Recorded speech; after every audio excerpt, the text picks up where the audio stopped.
Dear friends, I promise this will be my very last video message. I guess some of you start hating to see my face, but this video message will be short and it will be important. So let me again briefly introduce myself. My name is Geert van den Bosch, and I got trained in veterinary medicine, have a PhD in virology and a long-standing career in the vaccine business, worked with several different vaccine companies as well as with global health organizations. I do understand vaccines, and I do understand all the good vaccines can do, but I also understand all the bad things vaccines can do.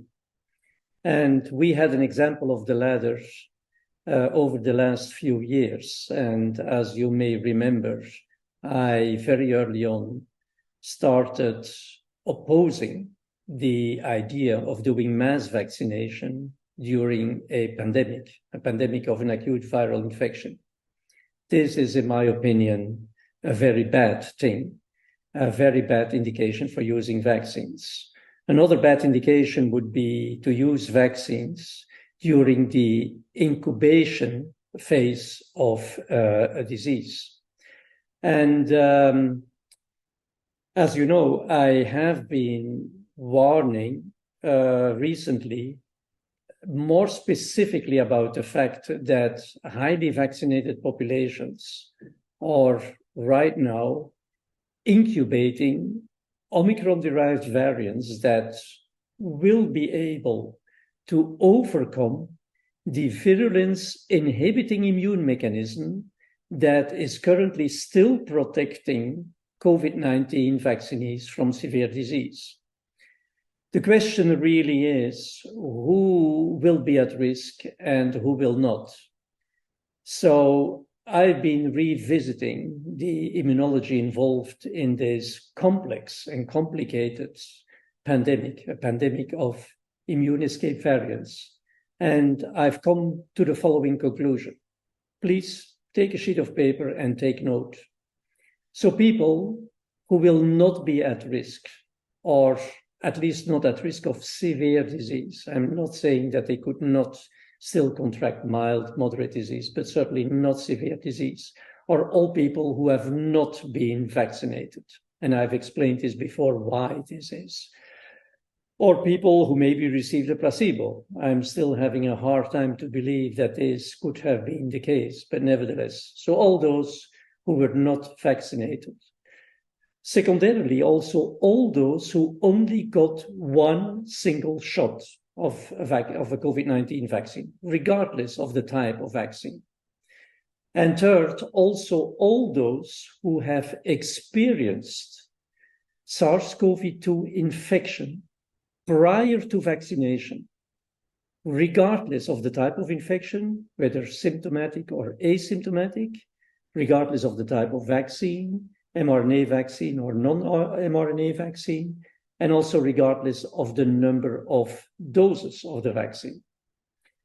So on the other hand, those who, in my humble opinion, could be at risk of severe disease caused by this new type of variants that are going or likely to emerge pretty soon, are all those who have received 2 or more shots prior to experiencing a vaccine breakthrough infection. So 2 or more shots of either the mRNA vaccine or non-mRNA vaccine before suffering from a vaccine breakthrough infection. This is will be typically the case, I guess, for those who have been vaccinated early on in the process. So this applies specifically to elderly people in nursery and elderly homes who were the first that got vaccinated. And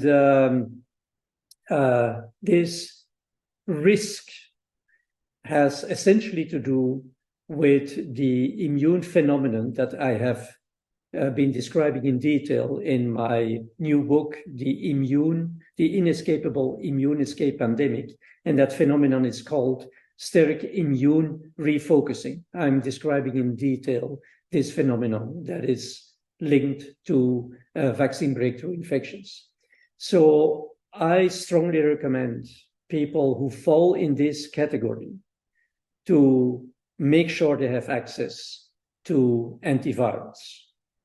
Okay, so what will we see in the coming weeks, according to my predictions? What we will see in the coming weeks is still a further increase in acute autoimmune diseases. For example, autoimmune myocarditis, autoimmune diabetes type 1, juvenile diabetes, more than inflammatory organ disease, what we have been seeing in the past. So now we see more and more autoreactive organ disorders.